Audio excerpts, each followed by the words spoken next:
Hello everyone, this is Landlords Journal. We are here to interview successful property entrepreneur and bridging financer Barry Danser. Hi Barry, how are you today? Hi, well thank you. Good, good. Barry has taken time out of his busy schedule to answer some of your burning questions, and I hope that all you budding property investors will get maximum value out of what Barry has to say today. So let's get straight into the interview. Okay Barry, who is Barry Danser and how did you get into property? Okay, well I got into property because I got bored doing what I was doing before, which was I was in the textile business. I used to travel all over the world sourcing fabric, not property, from the Far East. It was very exciting, but then the value of the textiles has consistently gone down a lot more than even this current market situation. Fabric has gone down, I would say, something like 250% in some cases, which is horrendous. So I looked at the property market, I looked at the textile market, I thought, you know what, I'm better off doing property going forward. So I got involved in that. I got involved because a friend of mine wanted to invest overseas, and it was a time when you need to be brave, especially if you're investing somewhere like Bulgaria, which is where we looked and where we invested. We did very well out of that. So from there I started going to network meetings and meeting people like Danser and learning a little bit about the property side and realising that it's a business like any other and I should get involved in it. Okay. You're involved in bridging. What is bridging? That's a very good question. Originally bridging was used, and people that used bridging always found it a very negative thing because it meant that they hadn't sold their house yet and they had to bridge the new one before they sold the old one so they could get the mortgage on the new one and stuff like that. So it was very negative because you could be sitting paying effectively 2 mortgages for 3, 6, 9 months, which is something that you didn't want to do. So that's the original concept of bridging. There may be some commercial applications, but that's how people saw it, especially people on the street and small investors. And then came along creative financing and closed bridging, which revolutionised the way that you could buy property. No money down or low money down meant that more and more people could invest in it. We've got a one-day system which basically uses the equity in the property and gets most of it out so that you can buy more properties in a much shorter space of time. So bridging is about using the equity, using the bridging to buy the property so that you can then get leverage out the money. Okay, good.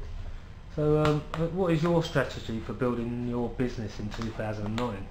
Okay, in 2009 I believe that the most important thing you can do in business this year, the type of business that I am personally in, is to help people. If I help people, they'll come back to me and hopefully do business with me in the future. I have a lot of people phoning me up, they've got deals they think will stack, they're not sure. We have discussions, we find they don't stack, they go away, they come back, they try again. So I think that my strategy is to help people. It's one of the reasons that I'm looking for products which will help people, like rental guarantee systems, bridging systems, information from investors, legal, accountancy, whatever we can get our hands on, which will help the clients. My personal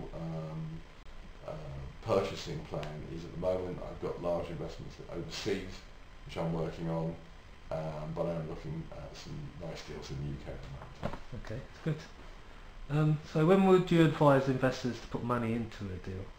Well, there's a school of thought that says you must never put money into a deal, but everything really depends on the deal. You cannot say to people, don't put money in the deal. Always look for this kind of cash flow on a rental. You might buy something that's got a negative cash flow on the rental in real terms, and you still want to buy. Why? Because it's got a great big plot at the bottom of the garden that you can put another house on. One of the things I'm looking for at the moment will be corner plots. Anywhere where there's a corner plot, I'm looking to see if I can buy a house and build another one down the end of the garden. It's quite possible to do that. So why wouldn't I buy it and put some money into it if I could see that buying something for 400,000 could end up are being valued up at 800,000 in 6 months. Mm. It's got to be worth a try. Yeah, sure.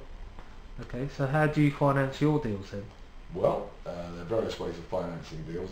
Most people know that you can borrow money from other people, OPM, other people's money, using my fantastic creative finance systems Okay. that we have in place. Yeah. Development finance are the main things. Okay. And what is the most effective way for you, or successful way for you for marketing? Marketing, that's me. Yeah, you are. I am the thing that gets marketed. Yeah. I'm reasonably well known. Some say well known in the property business.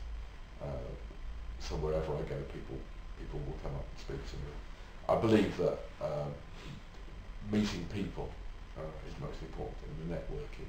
Yeah, I've got a website and we do advertising in magazines, but more often than not, I get the business by going to meetings, meeting people, having discussions, and they come back to me for more information and hopefully to do business with me on the bridging. Okay. Well, thanks very much for part one, Barry. Hopefully we'll see everyone on the other side of part two.